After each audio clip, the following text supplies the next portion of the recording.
El 18 de septiembre, a las 8:30 de la mañana, en la escuela número 57 de Ekaterimburgo, encontraron el cuerpo de una alumna de octavo grado con 41 puñaladas. Pero eso no es todo el horror. Después, expertos determinaron que a la niña de 14 años le habían mutilado los órganos genitales. La naturaleza del terrible crimen dejó claro que la escolar fue víctima de una persona mentalmente inestable.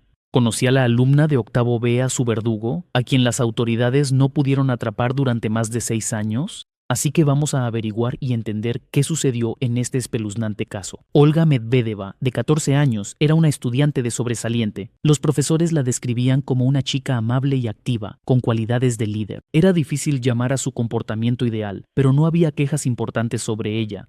Olga formaba parte del consejo escolar y era la delegada de la clase. La estudiante vivía en una familia incompleta, con su madre, su abuela y su hermano mayor.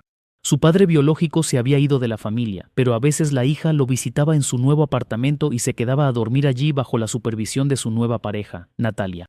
En los últimos años, la alumna ejemplar empezó a sacar 13 y en 2011 todo cambió. La niña cambió bruscamente, empezó a faltar a clases, aparecieron los 13 y los malos hábitos. El tutor de la clase intentó hacer entrar en razón a Olga, pero ella se negaba rotundamente a escuchar a nadie. Fue entonces cuando empezó a mostrarse el carácter fuerte y obstinado de la niña. Las personas cercanas a la familia explican los cambios en el comportamiento de Olga de manera sencilla: la influencia de malas compañías, la pareja del padre, que le permitía muchas cosas, y la adolescencia. La madre de Olga asistía puntualmente a todas las reuniones de padres, intentaba lucir bien, pero se notaba que la mujer bebía. Al padre nunca lo vieron en la escuela. La niña, sociable, buscaba acercarse a la gente. Evidentemente la familia no podía ofrecerle relaciones de confianza, por eso las buscaba en nuevos amigos que llevaban un estilo de vida poco apropiado. La noche del 17 de septiembre de 2011, Olga la pasó en compañía de 3 amigas, 4 chicos y bebidas alcohólicas. Por cierto, esas noches ya no eran una rareza. La fiesta continuó hasta las 4 de la mañana. La chica no se atrevió a ir a casa de su madre y su abuela tan tarde y en ese estado. Fue al apartamento de su padre y su pareja, donde un ambiente así era prácticamente cotidiano. Los amigos pensaban acompañar a Olga, pero ella se negó. El trayecto de la chica hasta la casa era de aproximadamente 20 minutos. Nunca llegó a casa de sus familiares. A primera hora de la mañana, a las 8:30 del 18 de septiembre de 2011, un residente de Ekaterimburgo paseaba a su perro. El hombre caminaba por la calle Belorechenskáya y encontró el cuerpo de una niña en el estadio escolar. Del susto, soltó la correa de las manos y empezó a llamar urgentemente a todos los servicios de emergencia. La víctima resultó ser Olga Medvedeva, de octavo B, una estudiante de 14 años de la escuela número 57. Al lugar de la terrible tragedia, enviaron un grupo de investigación y operaciones reforzado, compuesto por los empleados más experimentados de la policía criminal. El jefe del departamento de policía de Ekaterimburgo acudió personalmente al estadio escolar. Al llegar al lugar, los policías se encontraron con una escena espeluznante. El estado del cuerpo dejó en shock incluso a los investigadores más experimentados. A Olga la degollaron, le abrieron el abdomen y le amputaron las glándulas mamarias y los órganos genitales. Además, presentaba 41 heridas de arma blanca. Toda la ropa de la estudiante estaba cortada con un objeto afilado.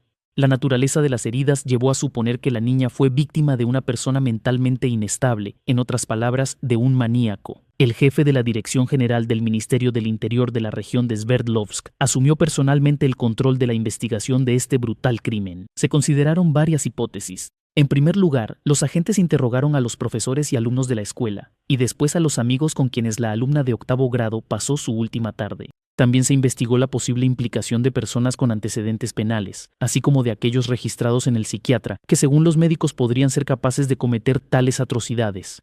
Los amigos que estuvieron con la niña esa noche contaron: como a las 3:30, Olga decidió que estaba aburrida y que iría a ver a la tía Natasha, la pareja de su padre. Relata la amiga de la alumna de octavo grado, Julia.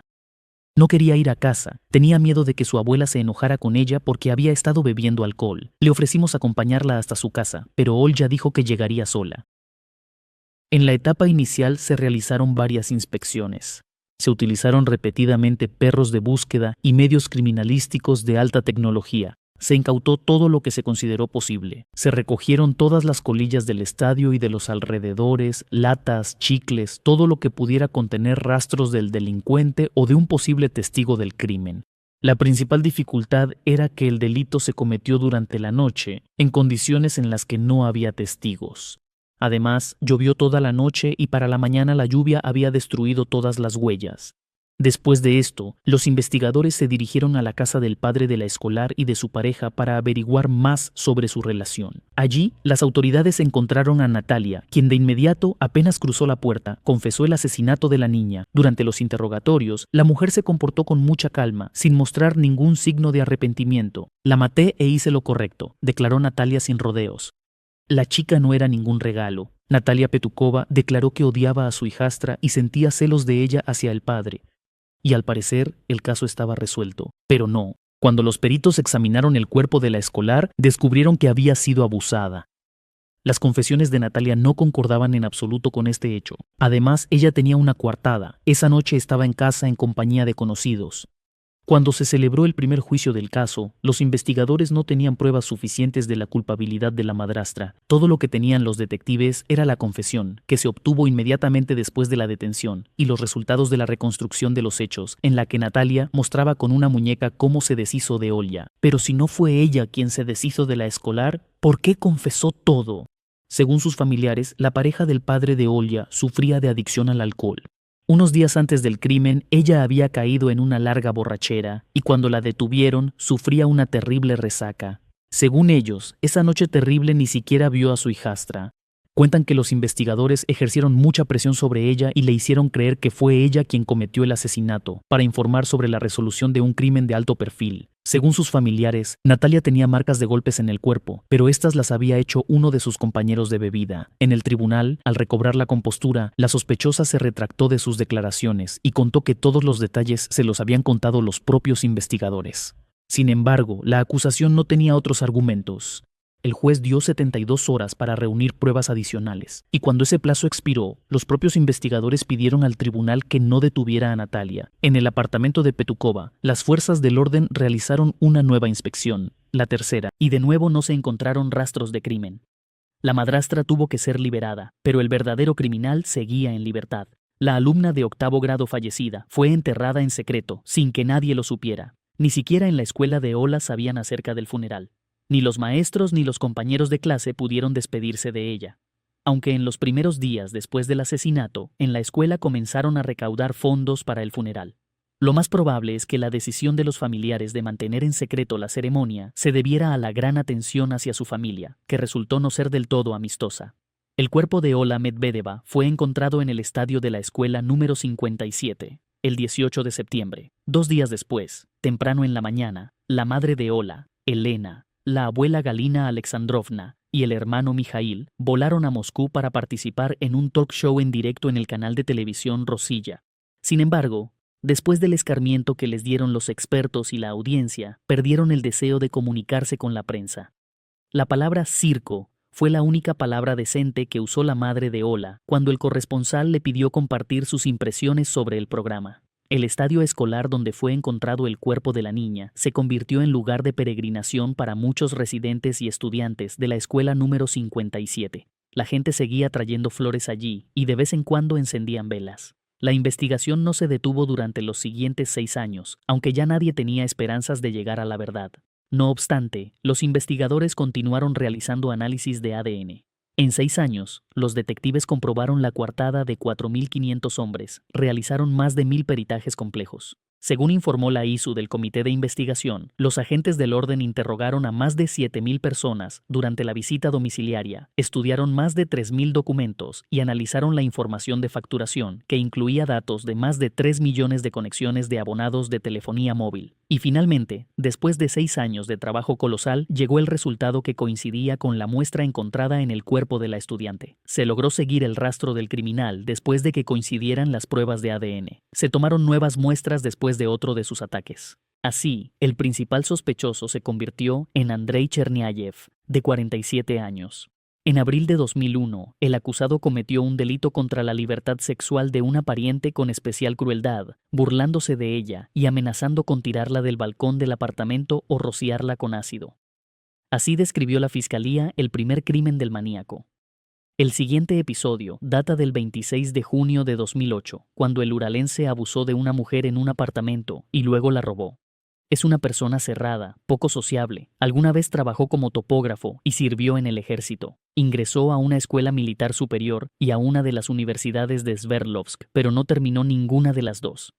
Desde 2003 está registrado como empresario individual. Pero en realidad, según él mismo explicó, no trabajaba. Vivía a expensas de su madre pensionada. Al mismo tiempo, Cherniayev no había sido procesado ni administrativa ni penalmente antes, aunque hubo denuncias. Lo más terrible es que el hombre sirvió en el Ministerio del Interior durante varios años, donde hizo contactos y conexiones. Más tarde dejó la policía. Según conocidos, acosaba a mujeres en la calle y mostraba su credencial de policía para obligar a las transeúntes a tener relaciones sexuales, después de lo cual se le pidió que escribiera una carta de renuncia. Entonces Andrei comenzó a trabajar como electricista, pero principalmente vivía de la pensión de su madre. Vivía a 2 casas del estadio escolar donde fue encontrado el cuerpo de Ola. Estos episodios no pudieron ser añadidos al caso del asesinato de la niña debido a la prescripción. Pero aquí se acabaron las buenas noticias para Cherniayev. En los medios se dijo que al criminal se le informó que Ola Medvedeva era VIH positiva. La niña contrajo la infección de uno de sus novios. Sin embargo, esta información es confidencial. Además, se trata de una adolescente, por lo que no hay confirmación oficial de esas palabras.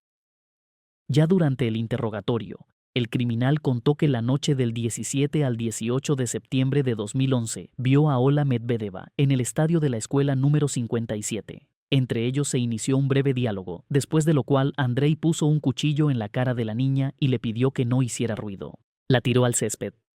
La niña luchó con todas sus fuerzas contra el maníaco, pero resultó impotente frente a un criminal armado. Según el comité de investigación, abusó de la niña y luego le asestó 41 puñaladas y le mutiló los órganos sexuales.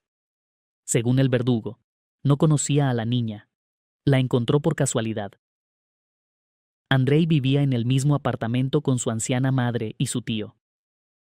Los vecinos señalaron que la familia Cherniayev era bastante respetable, aunque el propio criminal era poco sociable y en los últimos años caminaba por la calle escondiendo la coronilla bajo la capucha. Al acusado se le realizó una pericia psicólogo-psiquiátrica compleja, según la cual no sufría de ningún trastorno mental crónico y no lo sufre actualmente. Sin embargo, se le detectaron tendencias sádicas. En consecuencia, los expertos concluyeron que no necesitaba medidas médicas coercitivas. Es notable que la policía intentó inspeccionar el apartamento de Cherniayev 3 veces durante la investigación, pero la primera vez nadie abrió la puerta. La segunda vez solo encontraron a la madre y al tío del detenido. Solo en marzo de 2017, en el marco de un trabajo planificado, los investigadores lograron encontrar a este hombre. Fue interrogado, alegó una coartada que fue refutada al 100%. Luego el polígrafo confirmó su implicación en el crimen. Para sorpresa de la policía, en los años 90 incluso intentó estrangular a su esposa. Y cuando ella pidió el divorcio, la amenazó con tirar algo por la ventana. Se mencionó que mientras buscaban a Cherniayev, se resolvieron otros crímenes. Uno de estos crímenes fue el abuso de una alumna por parte de un profesor en el territorio de la escuela donde fue asesinada Ola. En ese momento el criminal ya había sido condenado y cumplía condena según la sentencia del tribunal. En este caso, no ayudó el análisis de ADN, sino los testimonios de los testigos. Surge la pregunta: si Cherniayev es imputable, ¿por qué mutiló los órganos sexuales de la niña? Los expertos respondieron en el juicio. Así intentó ocultar los rastros del abuso. Al momento del juicio, el expediente tenía más de 350 tomos. Cherniayev aceptó la acusación, explicó que es una mala persona y que merece ir a la cárcel. Reconoce su culpa por el asesinato, pero no por el episodio de abuso. Respondía a las preguntas con suficiente detalle, confesó arrepentirse, aunque ya no le servía a nadie. Según él, no contó lo sucedido a nadie. En enero de 2019 comenzó el proceso judicial contra Cherniayev, que se llevó a cabo a puerta cerrada para el público y los medios, ya que se trataba de abuso sexual de una menor de edad. Sin embargo, durante la primera audiencia, el acusado logró decir a los periodistas que fue incriminado injustamente y calumniado. Tan pronto como Cherniayev fue llevado a la sala del tribunal, empezó a gritar insultos, intentando ahogar la voz del juez. El hombre declaró que el proceso se llevaba a cabo con violaciones y que no le permitieron conocer los materiales del caso. Amenazó con vengarse después de su liberación. Finalmente, el juez no aguantó y pidió que Cherniayev fuera sacado de la sala. El anuncio continuó sin el acusado presente. Por la suma de los delitos, Cherniayev fue condenado a 24 años de prisión. Los primeros 8 los pasará en la cárcel, el resto, en una colonia de régimen estricto. Casi un año antes del asesinato, cuando Ola tenía 13 años, escribió en su página de red social una nota muy triste sobre la crueldad, la traición, la confianza en el amor. Un grito de un adolescente que sufre dolorosamente el paso a la adultez. Pero hoy, estas líneas parecen una profecía involuntaria. La nota comienza con una pregunta. ¿Por qué la gente se ha vuelto tan cruel? Y termina con la pregunta de si vamos por el camino que se llama Dorogova. El camino de Ola terminó en el patio de la escuela donde estudiaba. En la mañana del domingo 7 de septiembre de 2014, a los residentes de la exclusiva urbanización de Terekova, en las afueras de Moscú, los despertó el sonido de una sirena de voz.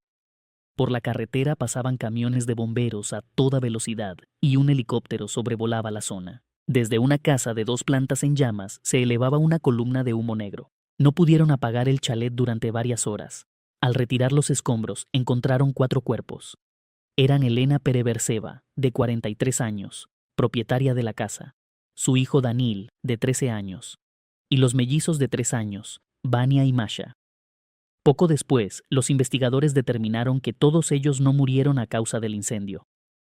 Antes de empezar, quiero pedirles que no olviden poner un me gusta después de ver el vídeo y escribir su opinión sobre el caso en los comentarios. No pongan me gusta por la terrible historia, sino por el trabajo realizado, por la información encontrada y los días dedicados. El único sobreviviente del horrible incendio fue Dmitry Kolesnik, de 23 años, pareja civil de Daria, la hija mayor de la propietaria fallecida. Esa noche, Kolesnikov se quedó solo en la casa de su suegra, sin Daria. Al día siguiente, debía viajar por trabajo a Simferópol, y de Terekova a Sheremetyevo había solo un paso. Daria, de 24 años, pasó la noche en un apartamento de Moscú.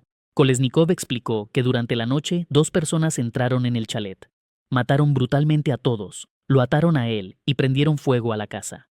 Más tarde, los forenses determinarían que Elena Pereverseva y su hijo mayor fueron estrangulados. Cuando empezó el incendio, ya estaban muertos, mientras que los pequeños Vania y Masha murieron asfixiados por monóxido de carbono. Cuando todo empezó a arder, los asustados hermanitos se escondieron bajo la cama, y así los encontraron juntos. Al propio Kolesnikov lo ayudó a salir de la casa en llamas por la ventana un obrero de la parcela vecina. ¿Quién fue el responsable de la masacre? Hubo varias versiones.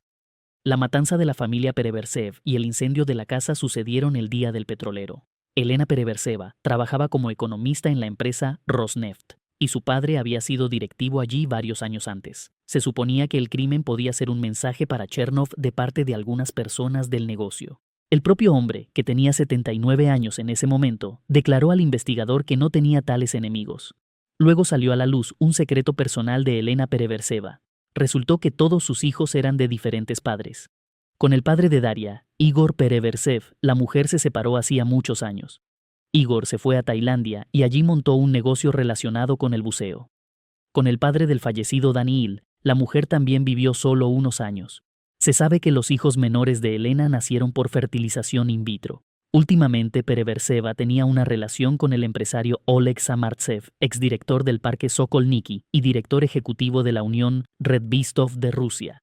El hombre solía pasar la noche en Terekova, conoció a los padres de Elena y se iban de vacaciones juntos. Incluso planeaba adoptar a todos sus hijos. Un detalle picante: Samartsev seguía legalmente casado en ese momento. Su esposa era alta directiva de un gran banco ruso. Daria Pereverseva contaba que últimamente su madre recibía correos electrónicos con amenazas. La chica pensaba que eso venía de la esposa de Samartsev, que intentaba retener al empresario en la familia. Esto se confirmaba indirectamente por las primeras declaraciones de Dmitry Kolesnikov. Él contaba que aquella noche dormía en una habitación del segundo piso y se despertó por los gritos. Salí corriendo de la habitación y vi que Elena Ivanova estaba en el suelo. Sobre ella estaba un hombre, mostrando una tablet de la que salía una voz de mujer. Luego apareció otro hombre, y en pánico salí corriendo. En la escalera tropecé. Allí estaba el cuerpo de Danila. No sé si estaba vivo o no. Me alcanzó un hombre, y después de eso ya no recuerdo lo que pasó. Desperté en una bañera llena de agua en el segundo piso, las manos atadas, las habitaciones ya llenas de humo. ¿De verdad fue la esposa celosa quien ordenó la masacre de toda la familia? La investigación comprobó también esa versión. No se encontraron correos con amenazas en el email de Pereverseva. Después, Lyudmila Samartseva compareció como testigo en el juicio. Oleg dejó claro que se iba, dijo la mujer. No tenía sentido aferrarse a ese matrimonio. No deseaba ningún mal a Pereverseva. Durante varios años vivió en la casa familiar una niñera, cuidaba de los hijos pequeños. La mujer era originaria de Moldavia. Quizás ella fue quien dio el soplo. Algunas madres cometieron asaltos armados a casas ricas de las afueras de Moscú. El día en que se cometió el crimen, esa mujer pidió permiso a la madre para ausentarse, contaba a un corresponsal Daria. Tras la tragedia, solo la interrogaron una vez, y una semana después se fue tranquilamente a casa. ¿Por qué el investigador no profundizó en esta versión? Se sorprende Daria. Los investigadores explicaron por qué no creían en misteriosos asesinos a sueldo y posiblemente ladrones. Por una simple razón, no podían pasar desapercibidos en el barrio, lleno de cámaras. Por todo el perímetro de la urbanización había unas 100 cámaras. Contaba a los medios una de las residentes de Terejova. Incluso si suponemos que esas personas saltaron la valla por donde no había cámaras, de todos modos habrían sido grabados por las que los propios vecinos instalaron en las casas. Todo el territorio estaba vigilado. Hubo un caso en que unos niños pelearon en la urbanización, y al ver las grabaciones enseguida supieron quién empezó la pelea.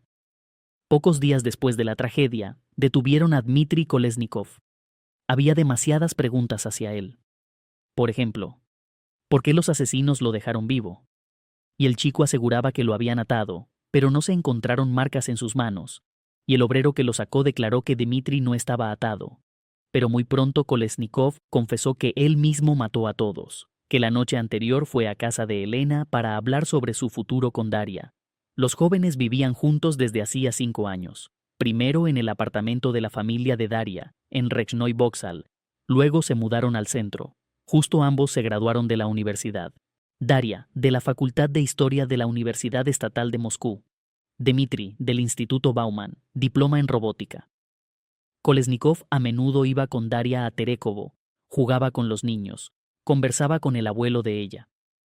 El abuelo le ayudó a conseguir trabajo. Dmitry iba a empezar su carrera como montador en una plataforma petrolera cerca de Astrakán, y antes de eso, debía ir a una entrevista, justo el día en que ocurrió todo. La víspera, Dmitry compró un anillo de compromiso para Daria. En la reconstrucción de los hechos, explicó. Saqué el anillo del bolsillo. Le dije a la tía Lena que quería pedirle matrimonio a Daria. Ella dijo que de propuesta ni hablar, que yo era de una familia miserable, pobre, de mendigos, que mi padre era un perdedor, sin educación superior, que Dasha solo estaba conmigo por diversión, nada más. Entonces él llora, cuenta que perdió la cabeza, agarró una botella de champán y golpeó a la suegra en la cabeza. Asustado de que ella lo denunciara a la policía, encontró una cuerda y la estranguló. Al escuchar el ruido, llegó somnoliento Danil, y también le quitó la vida. Luego pasó varias horas sentado, pensando qué hacer después. Quiso quitarse la vida, pero al final decidió incendiar la casa. Encontró líquido inflamable en el trastero. Daria no creía que su amado pudiera haber hecho algo así. A Dima no le encontraron ni arañazos ni rasguños. Es imposible imaginar que se pueda estrangular a una persona sin lucha. Daria no cree que su madre fuera más grande que Dima. En ese momento, él pesaba unos 67 kilogramos, la madre, 73. Inmediatamente después del incendio, interrogaron a Dima, pero supuestamente se olvidaron de tomarle muestras de las manos. No recogieron recortes de uñas ni lo que había bajo ellas. En el lugar del incendio encontraron restos de ropa. Estaban mojados. Esas pruebas las empaquetaron en bolsas de plástico y simplemente se pudrieron. Podrían haber intentado tomar muestras de ADN de ellas. Poco después de la detención de Kolesnikov, Daria voló de Rusia a Tailandia con su padre.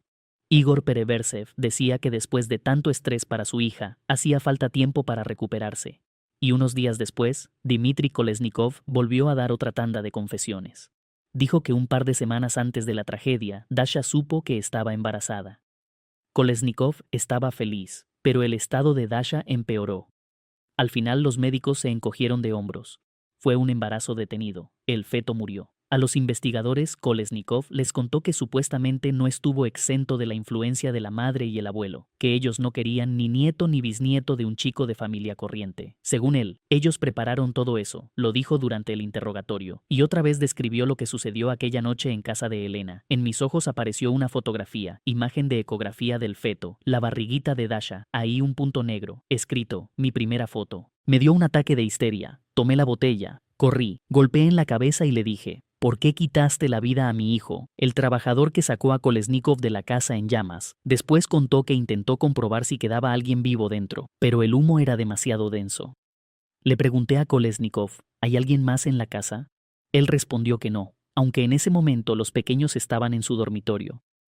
Quizá podrían haberlos salvado. Se comportó de manera inadecuada, tomó una pala, rompió con ella una ventana en la planta baja y salió corriendo. Según la versión de la investigación, Dmitri creó a propósito una corriente de aire para que el fuego se propagara más rápido por la casa. En el apartamento de Dasha y Dima, los investigadores encontraron su trabajo de graduación de Bauman. Uno de los capítulos estaba dedicado a la seguridad contra incendios. Allí se hablaba de la corriente de aire y la propagación del fuego, es decir, el chico conocía la teoría del incendio. Y unos días después, Dmitri se retractó de todas esas declaraciones. Afirmó que lo habían intimidado. Le obligaban a tomar algo. Para la investigación estaba claro. El criminal era Kolesnikov. Según la versión de la investigación, la chica planeaba heredar y viajar por el mundo con el dinero de los familiares. De esto Dmitri hablaba al principio de forma confusa en el centro de detención. El cálculo era este. Kolesnikov priva de la vida a Elena y a su hijo mayor Dania. A los mellizos Dima los deja vivos, y después ellos los adoptan. El monto total de la herencia de Elena Pereverseva e Iván Chernov fue estimado por la investigación en 240 millones de rublos. Daria varias veces enviaba correos electrónicos a la redacción de los medios desde Tailandia, donde comentaba el curso de la investigación y la acusación en ausencia. Tengo en propiedad un apartamento de 3 habitaciones en Moscú. Dima tiene su propio apartamento de 3 habitaciones. Teníamos coche, teníamos todo lo que quisiéramos. Mientras Dasha vivía en Tailandia, empezó el juicio contra Kolesnikov. En diciembre de 2016, la joven decidió regresar a Rusia y testificar en el juicio como testigo de su pareja. La arrestaron. También es extraño. Si la chica sabía que era culpable, ¿habría ido? ¿O era un juego sutil? O tal vez fue un ultimátum por parte de la defensa de Kolesnikov, como diciendo, o lo defiendes a él, o él también te incrimina a ti. En abril de 2017, Dmitri Kolesnikov fue condenado a prisión. Él no reconoció su culpa. Tampoco acusó a Dasha de nada. El abuelo Iván Chernov contó en el juicio cómo era la situación financiera de la pareja. Mientras estudiaban, la madre daba cada mes a Dasha 40.000 rublos, aproximadamente $1.080 estadounidenses. Además, les daban un piso que los padres de Kolesnikov le regalaron. Además, él trabajaba en algún sitio, ganaba unos 10.000 más, unos $270. Cuando Dasha acudía a nosotros, a la abuela y a mí, también la ayudábamos. En promedio, creo que al mes tenían entre 80 y 100.000 rublos, $2.160 a $2.700. No les faltaba de nada. Según el abuelo, los problemas empezaron cuando los chicos terminaron la universidad y Elena Pereverseva les pidió que regresaran del centro al Rezhnoi Vokzal. Los jóvenes pensaron que los estaban echando. Ya durante el juicio, a Daria Pereverseva se hizo evidente que ella había cambiado su actitud hacia Kolesnikov. Tuve acceso a una de las cartas que Dasha escribió desde el centro de detención preventiva a su abuelo Iván Chernov. Él nunca le contestó. No me queda duda de que la privación de la vida de mi madre y los niños es obra suya. Pienso todo el tiempo en qué le llevó a hacer esto, y no encuentro respuesta. Me convertí en víctima de una fe ciega en la persona amada y en que la investigación aclararía todo, que encontrarían a los culpables. Pienso constantemente que fui yo quien llevó a Dmitri a nuestra familia, que no supe ver en él a la persona que ahora me inspira horror. Y aquí sus palabras en el juicio. Cometí el error de no creer en la culpabilidad de Kolesnikov y de intentar defenderlo. Pero simplemente no me cabía en la cabeza. Él siempre trataba bien a mi madre y a los niños. Los llevaba en brazos. Dasha negó su culpa en el juicio. La sentencia del Tribunal Regional de Moscú fue de 16 años en una colonia de régimen general. El más alto valor y cualquier homicidio causan un daño colosal a la sociedad. Los familiares de la víctima sufren numerosos daños morales. El Estado y la sociedad pierden un recurso laboral que es difícil y lleva tiempo recuperar.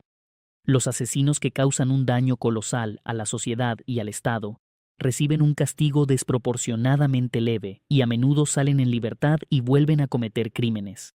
A menudo los familiares de las víctimas, además de la pérdida irreparable, sufren pérdidas morales considerables. Los niños pierden a quien los mantenía, los padres pierden a los hijos que los ayudarían en la vejez. En Internet existe una petición para endurecer el castigo para quienes han cometido un homicidio intencionado. Muy a menudo ocurre que, después de cumplir su condena, vuelven a salir y quitan la vida a otras personas. La petición propone imponer al criminal una multa de 500.000 rublos, alrededor de $13.500, a favor del Estado, y 4 millones de rublos, unos $108.000, a favor de los familiares de las víctimas. Y lo más importante, no liberar al culpable hasta que no pague ese dinero. Y si no puede pagarlos, no saldrá. Y de hecho, el riesgo de reincidencia se reduce varias veces. Los criminales, sabiendo que el castigo es más severo, evitarán cometer crímenes graves y especialmente graves. Los delincuentes serán aislados de la sociedad por un periodo más largo, lo que garantizará la seguridad y la conciencia de los ciudadanos. En mi canal hay muchos videos sobre el tema de reincidentes que salen en libertad y vuelven a cometer un nuevo crimen, y este video no es la excepción. Cada uno de ustedes puede familiarizarse con esta petición y al menos ayudar a llamar la atención sobre este problema. Dejo el enlace para informarse y firmar la petición en la descripción. Al salir en libertad condicional, Agiev no sabía a dónde ir ni qué hacer. No tenía residencia permanente. Lo impulsó la codicia. Según la investigación, el criminal cometió, de agosto a septiembre de 2018, una serie de robos con violencia. Se sabe muy poco de la vida de Nikolai antes de su primer encarcelamiento. Iba mal en la escuela. Los padres no se ocupaban de él. Los maestros se quejaban. Los vecinos hablaban mal de él. Terminó la escuela y fue a estudiar a una escuela técnica. Después del primer curso fue expulsado. Nikolai no quería trabajar y comenzó a vivir de los robos. En uno de esos crímenes mató a un adolescente. Según otros datos, fue una mujer. Después de eso, fue a la cárcel. Tras cumplir condena, cometió nuevos crímenes en Ekaterimburgo, Chelyabinsk y Kamensk-Uralsky. Principalmente operaba en Chelyabinsk, atacando a vendedoras de tiendas de comestibles. Agiev las golpeaba en la cabeza con una llave inglesa y se llevaba toda la recaudación. El primer crimen tras salir de prisión lo cometió en la noche del 17 de agosto de 2018, cuando Agiev estaba en un apartamento en la calle Sortirovochnaya, de visita en casa de una mujer. No aclaró con qué pretexto entró en la vivienda. En algún momento agarró a la dueña por el cuello y después de tirarla al suelo, le asestó al menos 11 golpes en la cabeza con un martillo y un hacha. Como resultado de las lesiones, la mujer murió. Nikolai le robó bienes por un valor de unos 13.000 rublos, unos $195, y huyó. Como él mismo dijo en el interrogatorio, inicialmente no tenía intención de matar ni de robar dinero, todo fue espontáneo, pero después le tomó el gusto. Pocos días después, estando en Chelyabinsk, Agiev, cerca de la casa número 62 en la calle Kirova, se acercó por detrás a una mujer que vendía verduras y frutas en un puesto al aire libre. Le arrancó el delantal, en cuyos bolsillos había dinero por un importe de al menos 14.000 rublos, aproximadamente $210. Dos transeúntes intentaron perseguir al criminal, cuando Agiev sacó un martillo y se lo mostró a los hombres, amenazando con matarlos si se acercaban. Después de eso, los testigos dejaron de perseguir al delincuente. El 8 de septiembre de 2018, Nikolai entró en un pabellón de frutas y verduras en la calle Solneshnaya en Chelyabinsk, donde atacó a la vendedora, asestándole con una llave de gas al menos 5 golpes en la cabeza. La mujer cayó al suelo. Agiev le robó bienes y dinero por un valor de al menos 20.000 rublos, cerca de $300. Al ver que los ataques a los vendedores eran un filón, Nikolai no pensaba detenerse. A pesar de su crueldad bestial, el verdugo tomaba ciertas medidas de precaución, una simple llave inglesa y un martillo, para pasar por trabajador en caso de detención o revisión de documentos. Agiev cuidaba su aspecto y no se dejaba caer demasiado, aunque vivía donde podía. Sin embargo, no se puede decir que los robos le dieran grandes ganancias. El mayor botín que logró durante los asaltos fue de solo 28.000 rublos, alrededor de $420. Por lo general, eran pequeñas cantidades, le alcanzaba solo para comida y bebida. Al mismo tiempo, Agiev, como muchos criminales, poco entendía de la moderna labor policial. Cuando en la ciudad y en los locales hay cámaras por todas partes, de las que es fácil obtener la información necesaria. Actuaba de manera descarada y temeraria, como si fueran los salvajes años 90. En Internet hay varios videos en los que se ve claramente el rostro del criminal y su comportamiento depredador y salvaje. Para facilitarse la tarea, Agiev atacaba principalmente a mujeres. 2 días después del ataque, el hombre volvió a atacar a una vendedora en un pabellón de Chelyabinsk, asestando a la mujer al menos 4 golpes en la cabeza con una llave de gas, causándole lesiones graves, incluida una fractura en la base del cráneo. Después de esto, Agiev robó a la víctima bienes por un valor de al menos 28.000 rublos, unos $420. La policía tenía un retrato robot del criminal, pero por alguna razón nadie tenía prisa en atraparlo, hasta que el 11 de septiembre de 2018 sucedió el último y más horrible crimen. El último episodio tuvo lugar en Kamensk-Uralsky, a donde Agiev fue para ocultarse de la policía de Chelyabinsk. En la noche del 11 de septiembre de 2018 conoció a un residente local en una tienda, cuando éste compraba alcohol, y se invitó a su casa con el pretexto de pasar el rato juntos. En el apartamento empezaron a beber. Cuando se acabó el alcohol, el dueño pidió al invitado que se fuera, pero este tenía otros planes. Agiev volvió a usar la llave inglesa y golpeó al hombre 3 veces en la cabeza. Pero eso no fue lo peor. En el apartamento en ese momento estaba la niña Yulia, de 10 años. Agiev atacó a la niña, abusó de ella y luego le quitó la vida, ahogándola en la bañera. Tras tan terrible crimen, Nikolai se llevó de la vivienda dinero y objetos de valor por 19.000 rublos, unos $285, y huyó. Los vecinos del edificio donde ocurrió la masacre contaron que vieron al dueño de la casa con un hombre desconocido en la tienda local. Según ellos, de la vivienda a menudo salían ruidos y gritos, y al principio no le dieron importancia, pensaron que era una pelea y gritos habituales, incluso de niños. Después de las 21 se escucharon ruidos, corrían como caballos, todo se caía, se rompía, y por la mañana todo volvía a empezar. Y escuché una voz, claramente no era la de la esposa, era la voz de una niña. No pude entender las palabras, si discutían o qué pasaba, contó uno de los vecinos. La paciencia de los vecinos se agotó por la mañana. Llamaron a la policía, que descubrió el cuerpo de la niña de 10 años. Según otra versión, la madre de la niña llegó a casa tras el turno de noche y descubrió la horrible escena. El criminal huyó, pero no por mucho tiempo. Según el portavoz de la policía de Sverdlovsk, el sospechoso fue detenido por la policía de Chelyabinsk el 13 de septiembre de 2018. El criminal volvió en coche a Chelyabinsk, donde había actuado el mes anterior. Allí, en la estación de tren, fue detenido. Después fue llevado escoltado a la región de Sverdlovsk y entregado a los investigadores. En el primer interrogatorio, el criminal confesó todos los crímenes, mostró dónde y cómo atacó a las mujeres, y también contó en detalle lo que sucedió en el apartamento de la calle Aluminievaya, 84. Las pruebas recogidas por el primer departamento de casos especialmente importantes del Comité de Investigación de Rusia para la región de Sverdlovsk fueron consideradas por el tribunal suficientes para dictar sentencia al hombre de 45 años, previamente condenado en varias ocasiones, que hasta su detención vivía en Ekaterimburgo. El Tribunal Regional de Sverdlovsk dictó sentencia al oriundo de la región de Kurgán, criminal reincidente, Nikolai Agiev. Fue acusado de abuso sexual y homicidio de una escolar en Kamensk-Uralsky, así como del asesinato de una mujer en Ekaterimburgo. Además, Agiev es responsable de una serie de robos con violencia en pabellones comerciales de Chelyabinsk. La sentencia fue cadena perpetua cumpliendo condena en una colonia de régimen especial. La madre de Yulia, la niña fallecida, publicó en su página de Odnoklassniki una foto de su hija y escribió: «Mi dulce pastelito de mermelada, mi angelito en el cielo, ya no tengo a mi hijita». Inmediatamente después, la gente comenzó a expresarle sus condolencias, pero en la página de Bicontacte, por el contrario, había decenas de comentarios acusándola de haber dejado a su hija sin supervisión con un conviviente bebedor. En las redes sociales, acusaban a la mujer de haber dejado a su hija al cuidado de un conviviente alcohólico, que bebía constantemente y traía a casa a cualquiera. Pero recuerdo que la mujer en ese momento estaba en el trabajo. Después de todo esto, Uliana logró recuperarse. A principios de septiembre de 2020, la mujer dio a luz a una hija.